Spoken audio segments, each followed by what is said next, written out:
across the UK, across continental North America, and around the world on the internet, by webcast and by podcast. My name is Howard Hughes, and this is The Unexplained. Thank you for returning to my show. Thank you for a great crop of emails that I've had recently. Marshall V. Summers, the man that I interviewed on edition 101 of The Unexplained, did provoke a lot of negative response and some positive response too. I think the general consensus was that you were very quizzical about this man and what he says.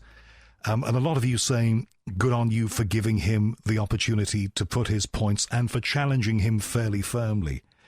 Well, the fact of the matter is, and I've said this before on The Unexplained, that there are a lot of podcasts out there and a lot of people who do shows, and they get on guests and they just stroke their egos and they tell them how wonderful they are, and we don't really learn anything. That's not what I do. It's just not in my DNA, and it's not in my training as a journalist. So when I get somebody like that on, and they're making claims of the kind that they were making, I mean, Marshall V. Summers claims to have the new message from God, quote unquote. Now, he might or might not. The jury is out as far as I'm concerned, but he might. But he had to be asked some very firm questions, otherwise there's no point in having him on the show, because we're just giving him a PR platform. And that doesn't just go for him, that goes for anybody that we have on here. The idea is to provide a way of explaining what a lot of these people are about. And I want to get a good mix, a smorgasbord of guests on here, so that we can have variety. Variety is the spice of life, as they say. You did like Dr. Nick Lister very much. He was the astronomer who was on edition 102, and I hope you like the guest on this edition. A very different topic for us, but one that I think is very pertinent, very relevant at the moment, and I'll explain why. Back in the 1970s, if you picked up the Sunday papers in the UK, you would pretty much most Sundays read stories about people who joined wacky, crazy cults of different kinds. And in the 80s, we began to read tales of the efforts of some of their families to get them back from these organizations. Now, some of these cults were very sinister, I think is the only way to put it. And the whole thing culminated in what happened at Waco, of course, back in 1993, which is now 20 years ago, almost exactly. A very, very sad situation there where those people perished. But there are many other examples of cults and organizations and groups. Now, I thought, I had to say, that cults were something that were belonging really to the 1970s, 1980s, maybe the 1990s, but with the rise of the internet and the fact that there is more mass communication now, and we're all a bit smarter, aren't we? Such organizations wouldn't find it as easy to go unchallenged. And I'm starting to think that that maybe is not so. I think there are genuine groups out there. I'm sure there are many of them that are trying to promote spiritual harmony, getting the planet together, saving this place for us, protecting the Earth's resources, making us all feel better, making us all behave better, more importantly. But I also think that there must be groups out there, what do you think, that are using the new age tools of the internet, social media, to market themselves, and in the worst cases, to strip people of their money and strip people of their minds, taking over what they think. I think that kind of stuff is still going on. But like I say, I am equally sure that there are some genuine groups out there. How do you tell one from another? A lot of them look very, very similar. There are some that I have really deep questions about. Others I think, well, maybe they have something, and some I think, well, they're very, very dodgy. Well, a man who's been researching all of this is Steve Hassan. You might have heard him and seen him on radio and television in America. I don't think he's as well known in the UK, but Steve has spent the last 3.5 decades or more researching cults and helping people get out of them and helping them determine what is a cult and what is a genuine organization. I think this is valuable work. Steve has done a lot of speaking about this, written books about this, and I'm very, very pleased we've been able to get him on the show. So let's cross in just a moment to Steve Hassan in the United States to talk about cults in the internet age and about his new book, too, on that subject and others connected with cults and groups. Thank you very much to Adam Cornwell at Creative Hotspot in Liverpool for getting the show out to you. Adam, cheers. If you'd like to leave a message for The Unexplained, then go to the website, www.theunexplained.tv. You can email me there or make a donation to the show. In this year of 2013, just as in 2012, your donations are utterly vital, and thank you for them if you have made one recently. We need the money to keep going and to develop this work. I think there's tons of potential in The Unexplained. I think as other shows seem to be losing momentum, I think we're gaining it. But we can only do that with your help and your support. I'd love to get your feedback. Please keep it coming. I'll do some shout-outs for you in the next edition of The Unexplained, give you some feedback on the show. I've also had a couple of technical queries that we have to answer. We'll deal with that. But let's get to the guest now in the United States. Stephen Hassan, writer, author, speaker on the subject of cults and groups. Stephen, thank you for coming on The Unexplained. Tell me about you. You have a background, it's claimed from the publicity about you, of 36 years in this field. Tell me. Yes, Howard, I was recruited into a front group of the Moon cult, Sun Myung Moon, who claimed to be the Messiah, who passed away in September of 2012. I was a college student, and my girlfriend had just dumped me, and three attractive women approached me at the student union cafeteria, pretending to be students at Queens College, where I was attending, and little did I know, but I was being recruited into the cult. I was being explicitly lied to, which is a hallmark of destructive groups, where they don't tell people what they need to know about them, or lack of informed consent is another important term. And at that early stage, what questions were you asking that weren't being properly answered? Well, I wanted a date, I wasn't looking to join a group. I was raised in a conservative Jewish family. I was very interested in philosophy. I was a creative writing major, so I wrote poetry. But I was not looking to change religions or drop out of college or cut off from my family and friends at all. And due to my own experience with the recruitment, indoctrination, hypnosis, mind control techniques of the group, I basically had a conversion experience where I thought God was speaking to me and Satan was everywhere in the world. Of course, I didn't even believe in Satan before the workshops. My family was being possessed by Satan, that I had this mission to save the world. World War III was going to happen in 1977. And I was a 19-year-old who had no preparation or inoculation about what is a destructive cult, what is mind control, how does it operate, how to protect yourself. And I'm a very intelligent, idealistic person. And once they converted me, I became one of their top American leaders and recruited lots of people into it. And if it wasn't for falling asleep at the wheel of a van at high speed and crashing into the back of a tractor-trailer truck, and then calling my sister when I was in the hospital recovering from a surgery on my leg, and her saying, "You have a nephew you haven't met. I want him to know his Uncle Steve," and me making her promise not to tell my parents, because my parents had done the bad thing to say that I was in a cult, so they were evil. And they did an intervention with me, Howard, which lasted 5 days. It started involuntarily, but How long did they kidnap you? Well, I was at my sister's house with a cast from my toes to my upper thigh. And so you weren't going anywhere? So it was not voluntary for the first 24 hours, but I basically was so confident that I was doing God's will, and I so much wanted to prove to everyone that I wasn't brainwashed or under mind control or in a cult, that I agreed to meet with the ex-members and listen to what they had to say. And by the end, I was, crying, going, how could I have ever believed that he was the Messiah? I just felt so embarrassed, so ashamed. And part of my own healing was understanding more about Robert J. Lifton's pioneering work for military intelligence in the 50s of the United States, looking into Chinese communist brainwashing or thought reform programs of Mao Zedong. And as I was reading through the 8 criteria that he Dr. Lifton put forth as the criteria for evaluating whether or not a group was doing brainwashing, it was clear that the Moonies did all 8, quite to the extreme.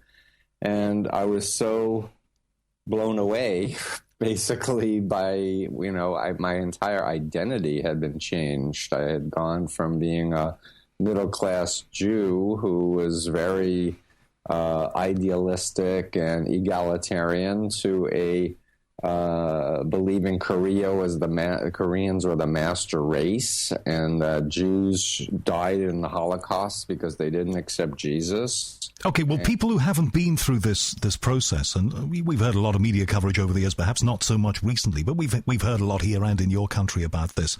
But people who haven't been through that whole process may be a little skeptical about how somebody who has rational faculties, has a good education, is erudite, is able to be taken over in that way. How can that happen? And we've used a few phrases like brainwashing, but how exactly do they do it? How did they do it to you? Sure. So essentially, to just summarize, after I read Dr. Lifton's book, I went and saw him, and I said, I want to talk to you about your book, Thought Reform and the Psychology of Totalism. And he said, that old book. And I told him the book had just helped me get out of this totalistic group. And I met with him, and I started telling him about how the Moonies operate and how they recruit, and what the 3-day workshop, the 7-day workshop, the 21-day workshop. And he basically said, I just studied it secondhand, but you've lived it. He said, they did it to you and you did it to others. And what you're describing is so much more sophisticated than what the Chinese were doing in the 50s. You need to study psychology.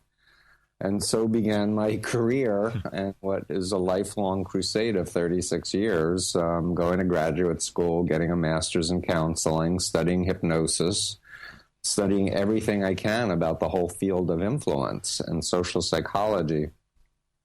And so how is it done? Well, the short answer is the human mind is incredibly adaptive. That's part of its strength, and it's part of its vulnerability when it comes to being recruited by one of these groups.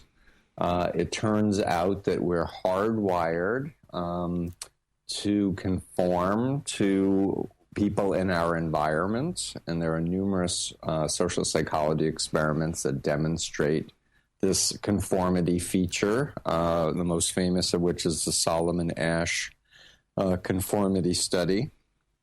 We're hardwired to follow authority figures, as was demonstrated by the Stanley Milgram obedience experiment, where he tricked people into thinking they were giving electrical shocks to another person.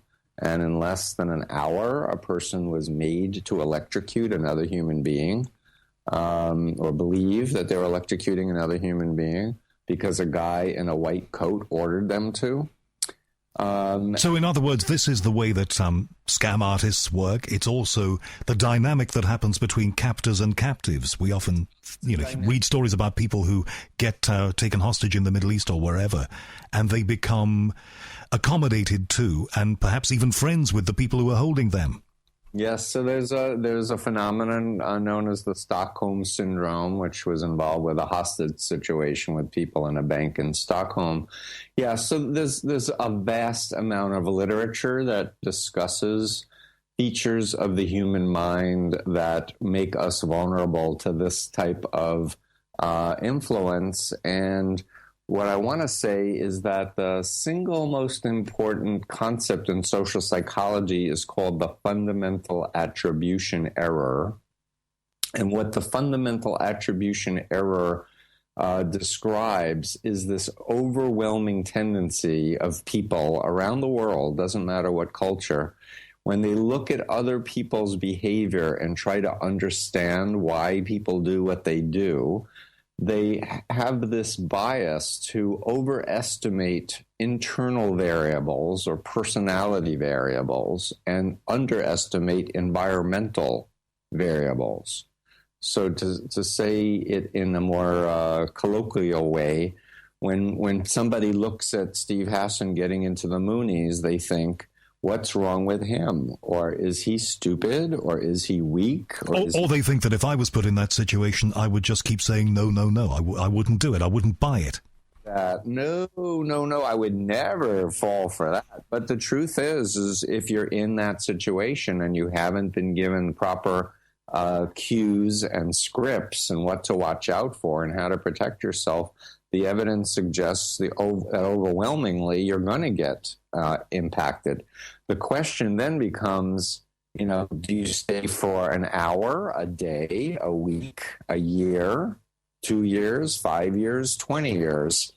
And what's shifted over the 36 years for me so dramatically is the fact that the internet exists now. And whereas in the 70s or 80s or even early 90s, if somebody got approached by a group or a person making claims, they wouldn't know where to go for any information about it other than the recruiter. Whereas now, if people are victimized by a particular group, the odds are that they're going to put up a blog or they're going to put up a web page or try to get the media to cover it. And so if you know how to do Google searches, advanced Google searches, for example, and don't just stop at the first 10 hits, because all the big cults are manipulating the search engines to clog up the first 10 hits. If you do that, you're going to have a better chance of finding out what's up about this particular organization. And you're saying that people are now able to, and they would be in a position to make a more informed choice than perhaps you were able to because of the information that's out there if you look for it.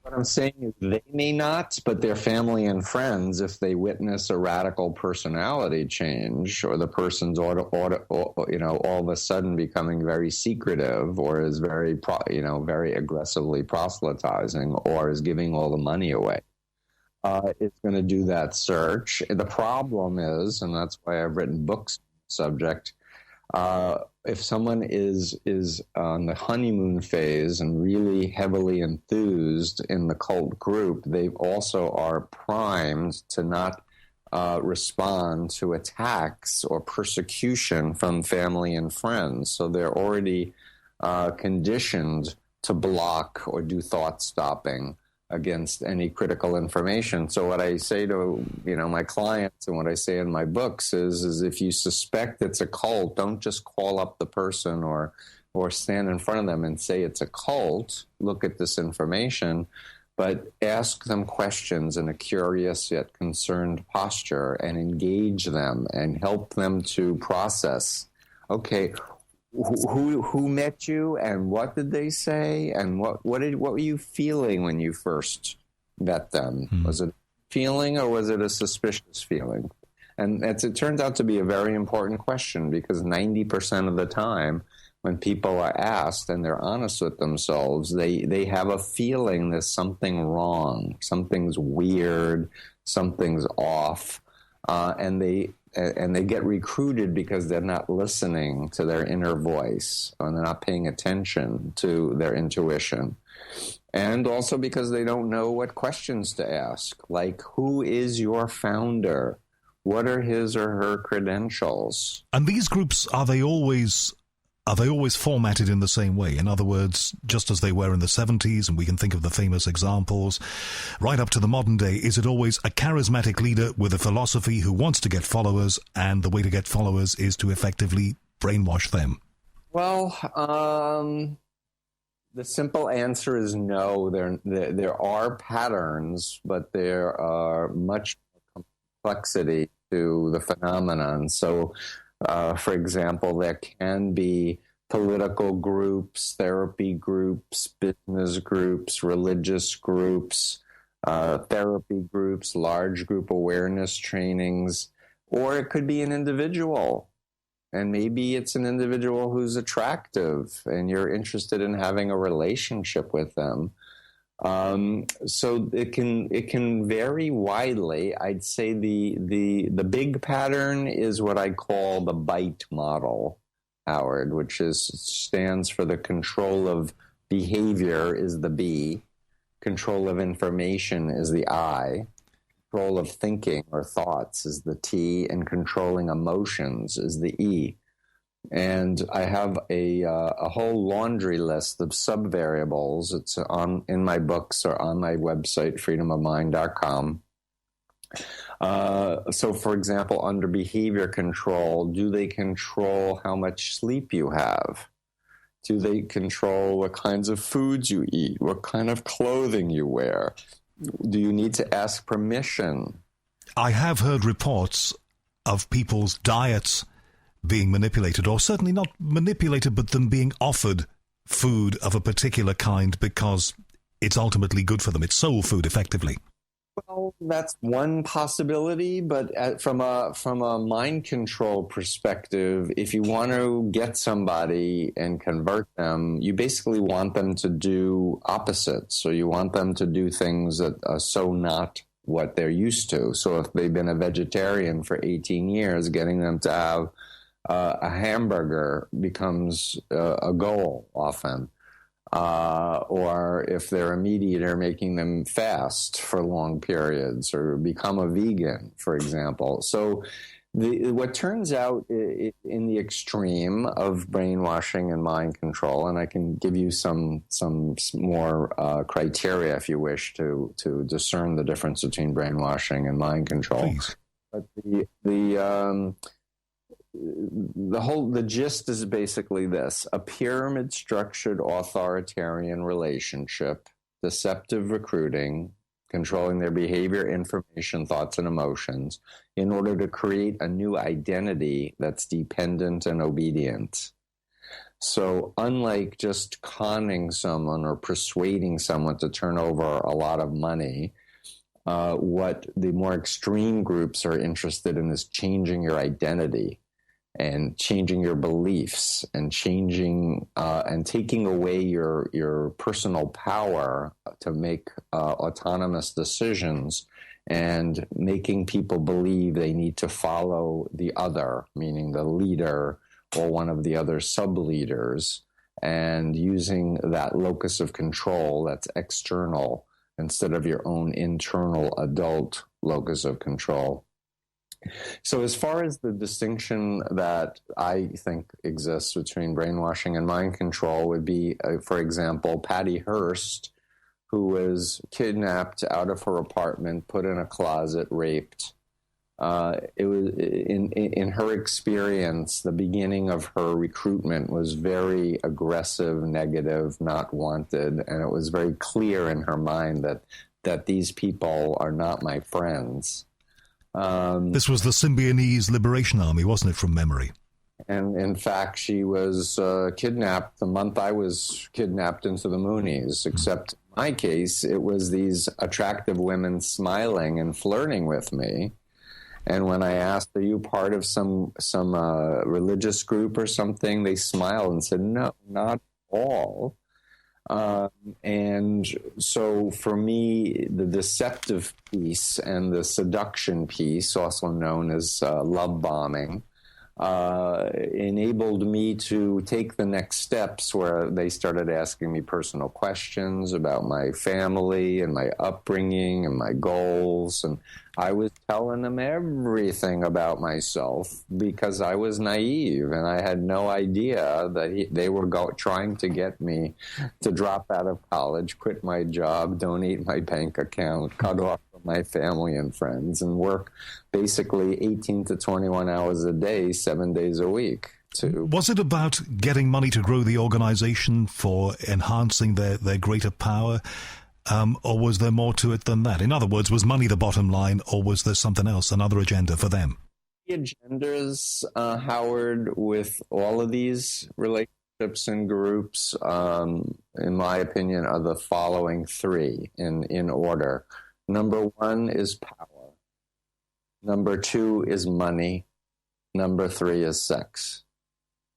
So there are more than a handful of abusers and cult figures who are just needing to control other people due to their own insecurities, their own narcissistic personality disorder. they need narcissistic supply. So they may or may not exploit people financially. They may or may not be interested in accumulating large amounts of wealth. But money is the strong number two factor.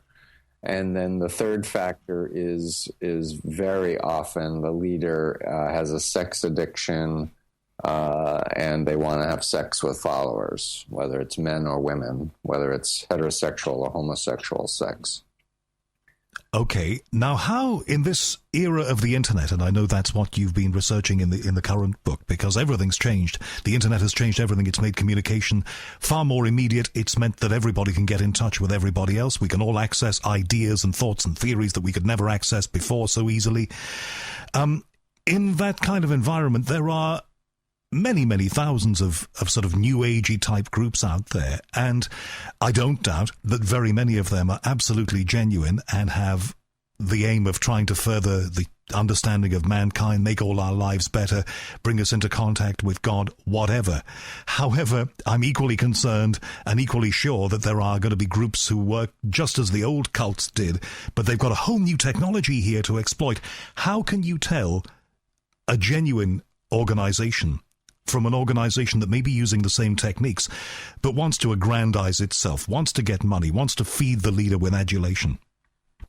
So the quick answer is you need to do research, and you need to research beyond just asking the recruiter or the group itself. You have to take it slowly, and what I tell people is if a group is legitimate, it will stand up to scrutiny. I encourage them to ask very direct questions, and if they get evasive answers, or if the person turns around the question and makes it the questioner's issue, or such, your alarm bells should be going off. So, for example, and I should say on my website, freedomofmind.com, I have an article called Spiritual Responsibility, Avoiding Abuses and Pitfalls Along the Spiritual Path. And in it, I not only have the BITE model, but I have a list of assessment questions. So here's a few. Who is the leader? What is his or her credentials? So if the person's credentials is a PhD from a degree mill, and it's not an accredited program, you should get suspicious. Why are they claiming to have a PhD when they paid $35? If they claim that they have the cure to cancer, where's the proof? And I say basically the more extraordinary the claims, the more extraordinary the proof needs to be in order to support the claim. Well, around the world there are organizations that claim to be led by individuals who say that they're connected, that they have powers, that they're connected with God or some other etheric sphere or whatever. How can you? What questions can you ask to prove or disprove that? They may well be right. They may well have that connection. They may well be complete charlatans. How are we to know? So it starts with asking questions like, who is the leader? What is his or her credential? Did they have a revelation one day? Are they claiming that they had many past lives and they were enlightened in a past life? Or is there something a little more substantial, like they're Tibetan Buddhist Lama and they were initiated after training for 30 years in a lineage? And so you don't believe that somebody can have a road to Damascus revelation and suddenly become an empowered person and want to tell everybody else and get everybody else involved in this? You don't buy that. That can't happen. It's possible to have a revelation. It needs to go beyond just taking their word for it. You want to watch how they behave. And for example, if they lie about themselves and their background and their history, I say automatically they're not trustworthy. Because in my opinion, or my journey as a spiritual person, legitimate spiritual leaders don't lie. they tell the truth. And if they don't know the answer, they say they don't know the answer, but they don't tell a lie. And you want to have a lie radar on at all times in an involvement. You want to ask questions like, does anyone consider your group to be controversial? And if so, what do they say? And if they say, oh, they think we're a cult, then you can say, why do they think that? And then if you get a consistent put down of any critic of that particular group, or a consistent put down of any former member, even if that person was the former number 2 person or number 3 person of the group and was in it for 20 years, that makes me very suspicious. And what I'm gonna interrupt my response to you, Howard, and tell you and your listeners the big question, which would be, how would anyone know if they were under mind control? Well, how would they? So my answer is they wouldn't on the spot. But what they would need to do, let's say someone's in a group and they're asking themselves this question. So what they would need to do out of the environment for a period of time, I would say one week to 1 month, depending on how long they've been in it. If they were in a group for 20 years, I'd suggest at least a month. I'd want them to study models of what mind control are. And right now, the 3 dominant models is the Robert Lifton model from Thought Reform and the Psychology of Totalism. He has 8 criteria.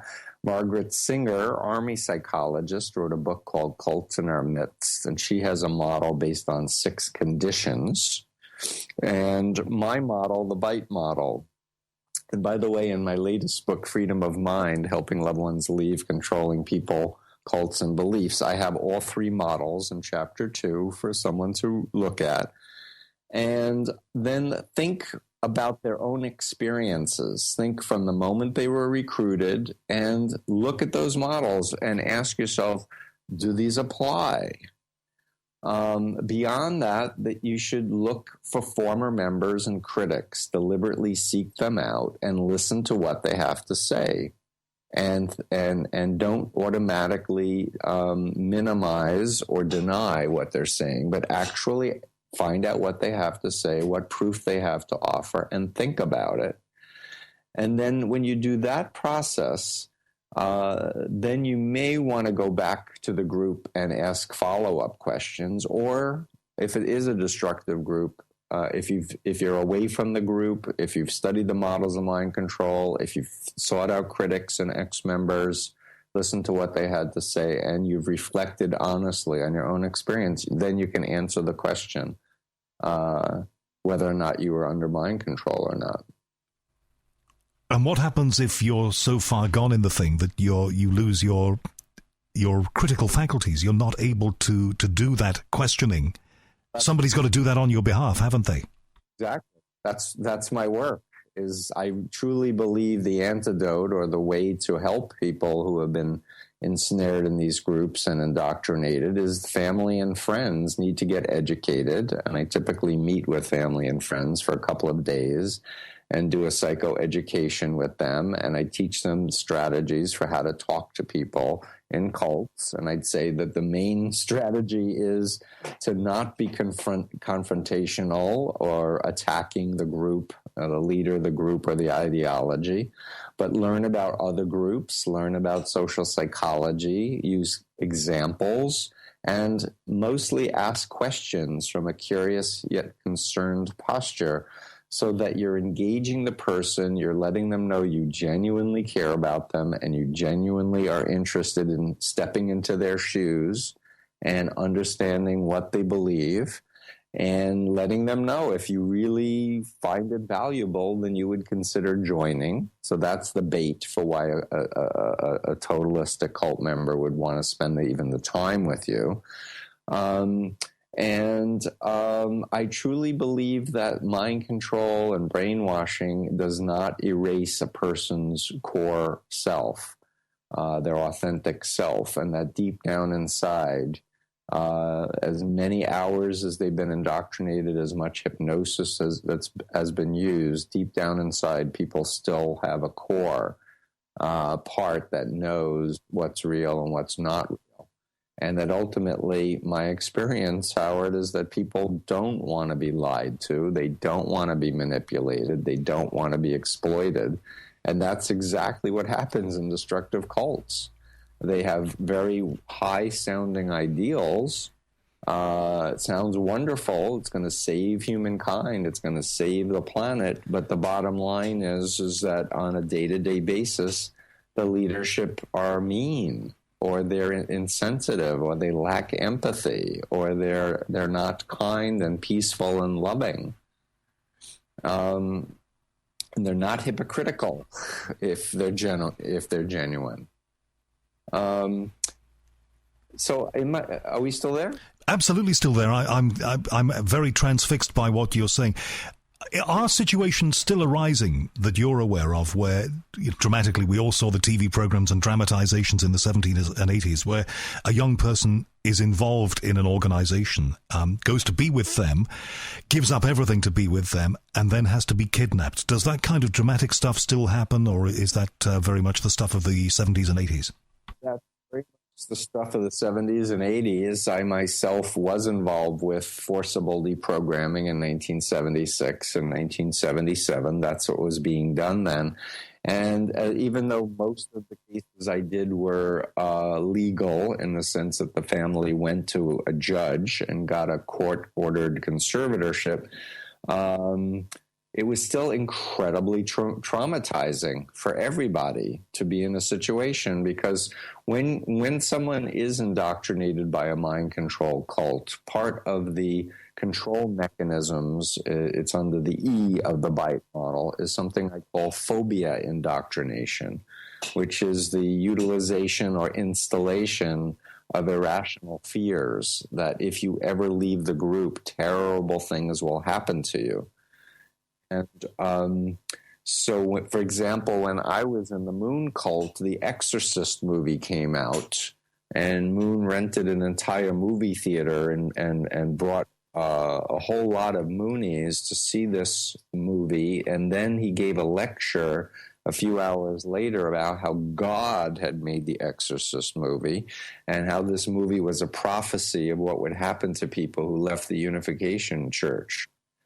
And I didn't even remember having seen that movie for years after I left the group. But at the point that I was studying phobias and in graduate school, it clicked, and I went, "Oh my God, that's where this fear of Satan got installed." Wow! So the techniques are very, very subtle. So if someone has a fear that if they leave the group, they're going to go insane, or they're going to go to hell, or they're going to be possessed by demons or whatever, and then you take the person by force and tell them, "We're going to wake you up and help you to get out of this," you're going to freak out. And that's basically what happens in forcible interventions. And after doing 12 cases, I just said, that's it, I'm retired. It works, but it's too traumatizing. And that's when I set about trying to come up with a family-centered approach, which emphasized communication techniques and strategies. What about groups? We touched on this before, groups and organizations in this internet age, because you were recruited one-to-one, face-to-face. These days, I suspect that if I wanted to set up a cult, I wanted to set up a group perhaps for my own adulation, to enrich myself, whatever, turn myself into some kind of demigod, then the first thing I would do is I'd buy myself a website and create a myth around myself, maybe borrow some philosophy from somebody else and say, here I am, worship me, be part of this great thing. I'm going to change the planet. We're going to be fantastic in the future. Come and be part of this. The landscape is different, isn't it now? The landscape's different, and most groups are using the internet to recruit for sure. But I would tell you, Howard, most modern-day cult leaders, in my opinion, are ex-members of other cults, and that's where they were taught how to do these techniques And in some ways, they're victimizing others the way they were victimized, as opposed to the cold, calculating con artist that said, I think I'm going to start a cult, so I'm going to set up a website and steal some philosophy and make a lot of money and have sex. So this is very encouraging. Your research is, you talked about families of people who might suspect that there's something amiss, doing their research about the person. If they do their research carefully enough, they're going to find out that, as you say, in many cases, the people running these organizations have a track record. They've got form. Oh, exactly. And if the family can afford to hire a private investigator to find out if the person has criminal history, if there have been lawsuits, that's also very, very helpful. But so just coming back to the whole point about how are groups recruiting, they typically are trying to create some front group that they think will be, attractive bait for the kinds of people they want. And they specifically don't want people with emotional problems. They don't want drug addicts as a generalization. There are a few drug rehab cults that get people off of alcohol and drugs, but then they become dependent on the group. So this actually runs counter to a model that I've heard put out there before, that these organizations are run by people who have certain inadequacies, which we've discussed, and they tend to attract people who have certain inadequacies or holes in their lives that they need to fill. You're saying that quite often that's not the case.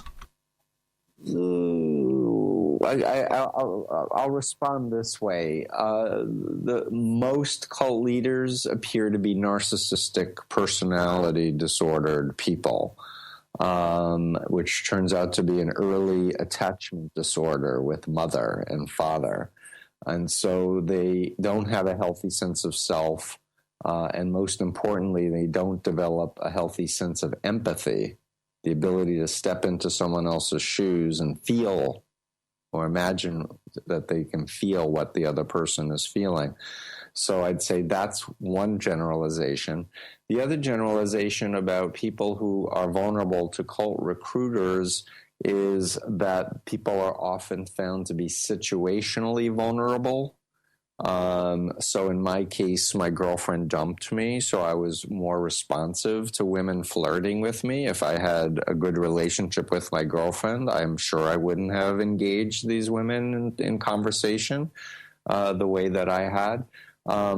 If someone is going through a divorce, if someone is going is graduating or moving to a new city, state, or country, or death of a loved one, some life cycle event that throws them off balance, then they're going to be more susceptible to a recruiter.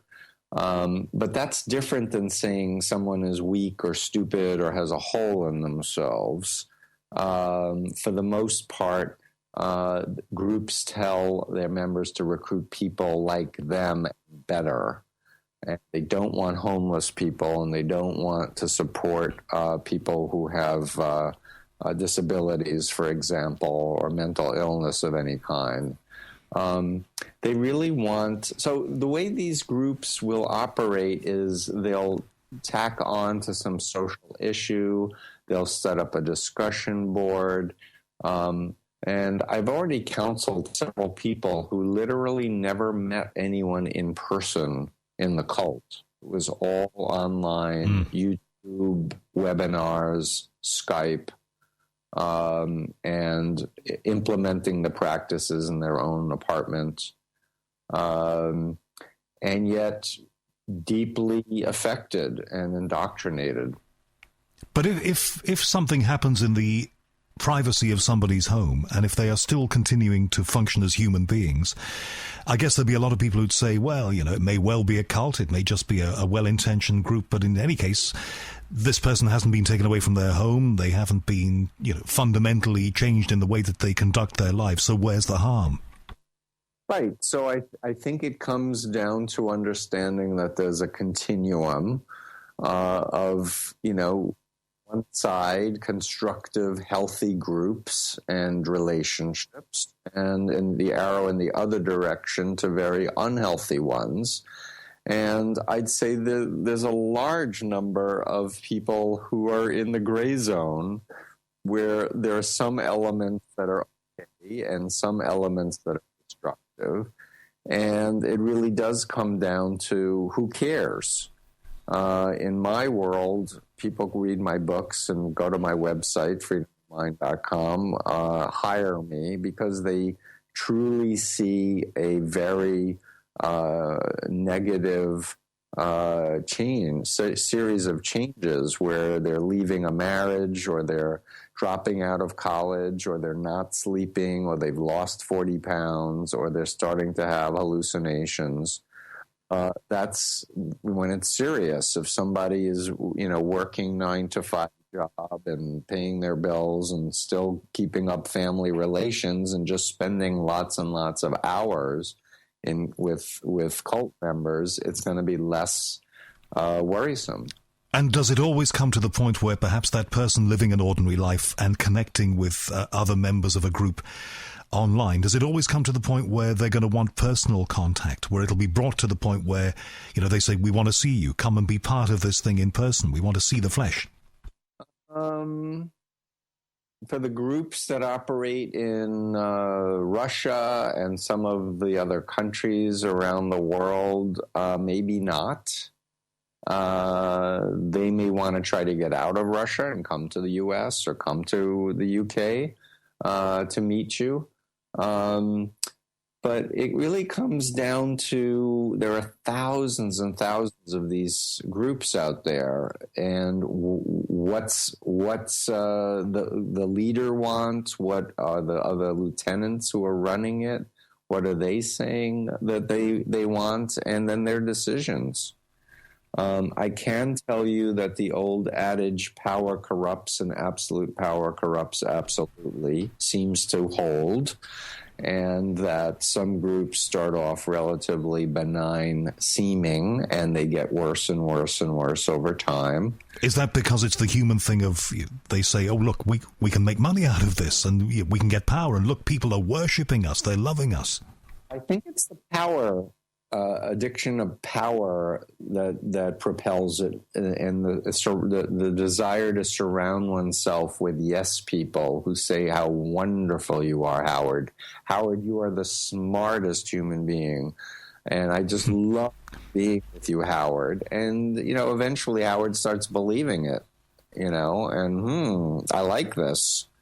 And then if it's an attractive woman and she wants to rub herself on you, well, it's not what you should do as a teacher and as a guru, but it does feel really good. Well, maybe if I meditate when this woman's rubbing her body on me, maybe we can call it a spiritual thing, so then it's a little of this and a little of that, and then it becomes trial and error and evolution, and it can evolve pretty fast into whatever the leader wants, and kicking out anybody who says, you're acting crazy or you're contradicting what you were just teaching 2 weeks ago. Okay. Has anybody ever tried to sue you, Steve Hassan, for things that you said? Sure. I get threatened pretty regularly. And what do you do about that? Well, I made a decision a long time ago to say my truth and to advocate for public speech. I try to be responsible. My lawyers have told me that I really would be smart not to even talk about the word cults, specifically when I'm talking about a particular group. But what they recommend that I do is describe the behaviors that are concerning, like the things in the bite model, and talk about any group that does these behaviors is a destructive group, and let people make their own judgments and their own opinions. But it is a massive, massive grey area, isn't it? Because there may well be, and this is the difficulty in the internet age, there are so many people who want to get their message out there, and some of them may be very well intentioned, and like we said, they may well want to make a very positive change to this world, and they may well always stay that way. They may not become corrupted by the power, and they may not have been bad to start off with, and they may never be bad. And the difficulty that we'll always have as human beings, people who get involved with these things and people who don't, maybe people who are around those people who get involved with these things, is being able to sort out one from the other. That's the problem, isn't it? And that's why people need to, as you say, get themselves informed. Yeah. So legitimate authority figures should be responsible. They should be accountable. And they should be operating with as much transparency as possible. And if they have an organization, they should have a board of advisors and directors who aren't just yes people, but people who care about the cause and not just doing whatever the bidding is of the leader. And if they're raising large amounts of money, I think they should tell the members where the money's going. And if the law says that the leader should not be benefiting in extreme ways from money that's collected for poverty, for helping hungry people, and it can be demonstrated that money that was donated to help hungry people is buying an $18 million mansion, then that person should be held accountable and put in jail. But I would imagine those who are ill-motivated running these organizations, they're going to have ways of making sure that you can't find that out. They're going to have accountants working on this so that the money's buried so deeply you may never see it. Accountants, but more onerous, I feel, at least in the United States, is the whole issue of lobbying and corruption of lobbies and donations of large amounts of money for political campaigns. So, for example, there is a whole group of organizations that do a form of multi-level marketing where the focus is on recruiting and indoctrinating people and not on selling products. And these groups donate huge amounts of money, I'm told, to attorney generals in each state into their election campaigns so they don't get prosecuted by the attorney generals. And in my opinion, attorney generals are supposed to protect the public and uphold laws and to fight fraud. And of course, looking back in history, if we remember the Jim Jones case, that is a long time ago, but Jim Jones got himself right into the heart of politics, didn't he? He most certainly did, as did many other cult figures. They want to cozy up to political figures. As we bring this to a close, I think we have to ask the question that is connected with your current work. In this internet era, in this era of instant communication, is this problem a bigger problem than it was in the 1970s when it made all the tabloid newspapers in the UK? Are we dealing with something bigger here? Is it the same? Where are we at? I believe this issue is way bigger than ever before. But I've recoded it away from the term religious cults to the whole issue of what's referred to in legal terms as undue influence, which is the use of influence in an unethical way to take advantage of a person. And if one looks at the biggest challenges in the world today, aside from global climate change, in my opinion, the whole issue of influence needs to be put on the table as a major thing to discuss and to use ethically. And what we haven't talked about, Howard and Meow, is the whole issue of terrorist groups, whether they're Islamic terrorist group or Hindu terrorist groups or Jewish terrorist groups or Christian terrorist groups.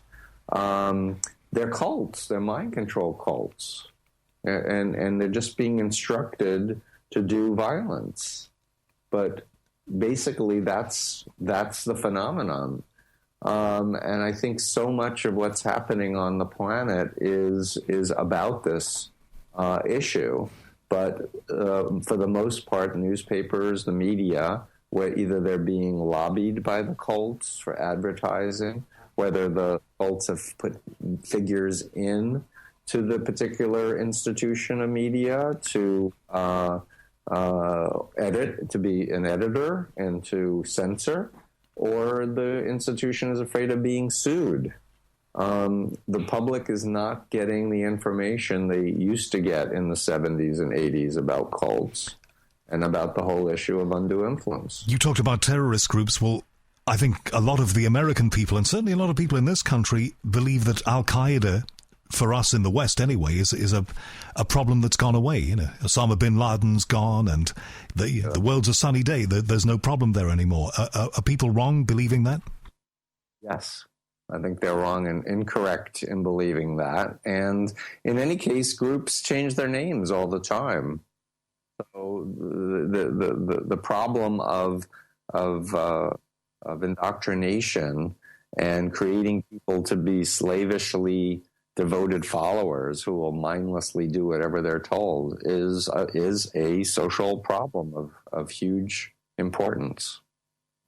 So the best advice we can give people, it seems, and that applies to all of us who use computers and quest after the truth in this strange world of ours, is just to be careful, it seems, from what you've said. If you find yourself trending towards something, if you find yourself being attracted to or seduced by a set of ideas or ideologies or a group or a leader, before you get too far into it, and while you still have your critical faculties, do your research, ask your questions. I think the key is inoculation and preparation and understanding, how to protect yourself, for sure, Howard. And could you summarize in a sentence, how do you protect yourself in this modern world where there are so many messages coming at all of us all the time, and a group that perhaps was ill-motivated and only wanting power and self-aggrandizement and all the rest of it? Well, it'll be using all those great techniques of website design and YouTube videos and all the rest of it. Those people are very, very sophisticated now and very pervasive, it would seem. Right. So I'd say that learning to be a good consumer, using critical thinking and doing independent research, and not just trusting whatever is on the surface presented, but going to other sources and resources, and using search engines to find critics. And as I said earlier, don't just settle with the top 10 hits, but dig 20, 30, 40, 50 deep, because the bigger groups that have the money will be able to manipulate the search engines, because they know most people won't look beyond the first 10 hits. And do you feel sorry or sympathetic towards groups who may be tarred by some as potential cults, who actually really are well motivated, and they really do want to gain followers or adherents, and they really do want to make the world a better place? Do you feel sorry for those organizations who might find themselves tarred with a bad brush? Well, if anyone tars them with a bad brush, that's part of my work, is that they'll be able to go to the BITE model and show that it doesn't apply to them. And they'd be able to come to me and say, please look at our group and tell people what you really think, because we aren't using deception and we aren't controlling people's behavior. We're not installing phobias. We're not teaching people thought stopping. We're not reworking people's language systems. And I'd be happy to stand by them and say you're labeling them badly. So do you think that when organizations put themselves online, there ought to be how would you do this, but an international code of conduct, that a group that wants to set itself up in that way and raise money and put out tutorials and all the rest of it has to put one of their pages on the internet, a declaration that they conform to certain standards? I love it. Good idea. Start an organization that does that. No, I mean the bottom line, Howard, is the United Nations has a Universal Declaration of Human Rights, and I think that's a pretty darn good standard of code of conduct for people to adhere to.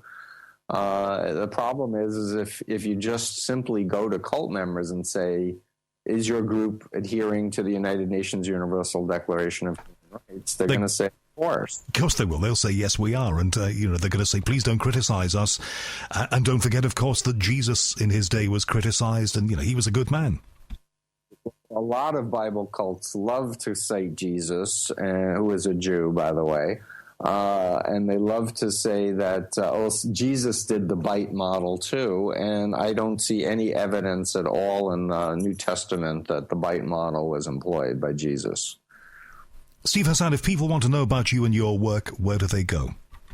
So the easiest thing is to go to my website, freedomofmind.com. I've been uploading videos of lectures that I've been giving, interviews with former cult members of a variety of different groups. And people can email us at center@freedomofmind.com or go to our website. We have our phone number up there.